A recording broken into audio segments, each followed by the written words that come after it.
Good afternoon, everyone, and welcome to today's US market updates and Bulls versus Bears presentations. Great to see so many on today's webcast. My name is Kelly Main, Associate Portfolio Manager, and with me today are Fortrend CEO, Joe Forster, along with Portfolio Managers Stephen Lyle, Chris Wallerman, and Andrew Corcoran. We welcome question and answers throughout the presentation. Please feel free to click on the question and answer tab at the bottom of your screen to ask a question. We will do our best to answer it in a timely manner and as best as we can.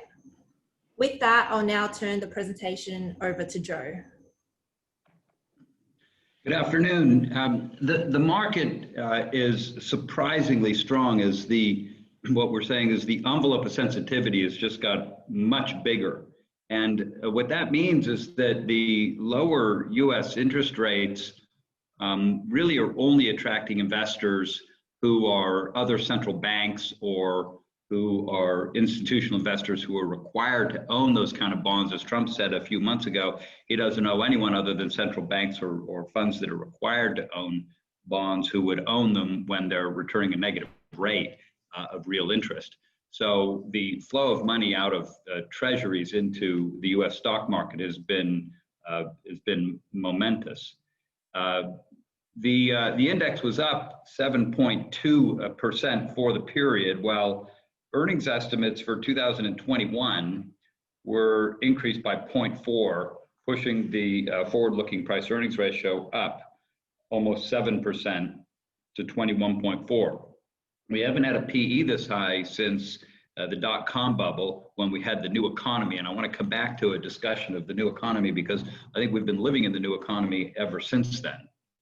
I'll come back to that. But the 10-year is yielding 0.7%, and it's a good reason to sell bonds and buy stocks. The pandemic, ironically or not, the consequence is that it's great for rich people and it's bad for poor people. We've seen rioting in the States because so many poor people are suffering, but it's also great for companies that are on the cutting edge of the creative destruction, or have a high velocity of creative destruction. So the top 5 companies in the S&P 500 have increased in value from 18% of the index to about 25% of the index during the pandemic. So great for rich people, bad for poor people. Low rates make growth stocks very attractive. So when you do a discounted cash flow analysis, the discounted growth, the discounted earnings at a higher growth rate are worth much more. So the lower rates are making discounted cash flows for growth companies much more attractive. The biggest risk, as we saw a couple of years ago, is deflation. And if prices start to fall, people would postpone purchases, and that would completely stall out the economy. So deflation is a very dangerous thing, but we say the Fed is absolutely aware of it and is not going to allow it, and will print money at whatever rate it needs to continue to keep the money flowing. But the gigantic risk in the market would be that the Fed allows for deflation. As you can see here in the relative value model graph, oil in the bottom left-hand corner has a price to sales ratio of about 1, but its return on sales is next to 0, giving it an infinitely high price earnings ratio. So oil has had earnings collapse in the last 6 months, and many companies are forecasted to continue to lose money. These are forecasted earnings for 2021, so they're expected to lose money in 2021.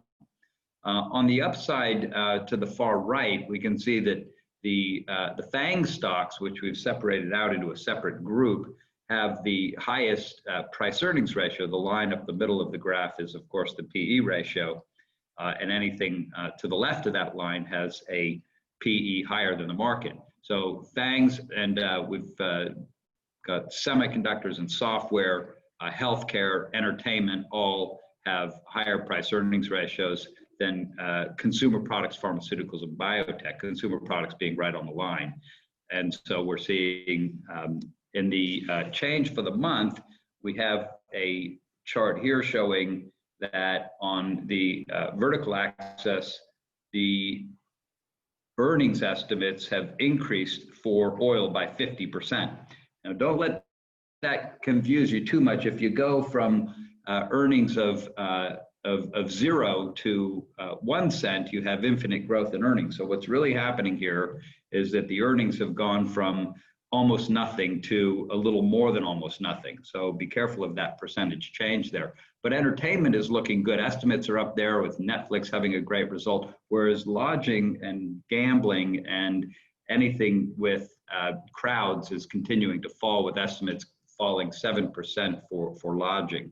And then the metal industry, as we know in Australia, is really struggling with BHP and Rio reporting declines in forecasted earnings. The prices, though, are going up for lodging, as you see along the horizontal graph, which shows the change in prices.